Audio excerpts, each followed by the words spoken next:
चला, MSCIT batch 1 complete. Pushpa, कशी मज्जा आली. हो, एकदम छान आहे MSCIT कोर्स. चल आपल्या मित्रांना सांगू. हो चल. कुठून आला तुम्ही?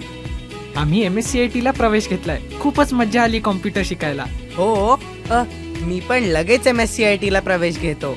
हो, तू पण लगेच प्रवेश घे. प्रवेश सुरू झालेत. चलो बॉस, आगे बढ़ो. अरे कुठे गेला होता तुम्ही? आम्ही MSCIT ला प्रवेश घेतलाय. खूपच मज्जा आली कॉम्प्युटर शिकायला. हो, तू पण लगेच प्रवेश घे. प्रवेश सुरू झाले. तुम्ही पण आजच आमच्या सेंटरमध्ये प्रवेश घ्या आणि कॉम्प्युटर सोबत AI शिकून एक्सपर्ट व्हा. प्रवेशासाठी संपर्क करा भारती इन्फोटेक कोरपणा. ऍड्रेस वसंतराव नाईक विद्यालय व कनिष्ठ महाविद्यालय समोर कोरपणा. मोबाईल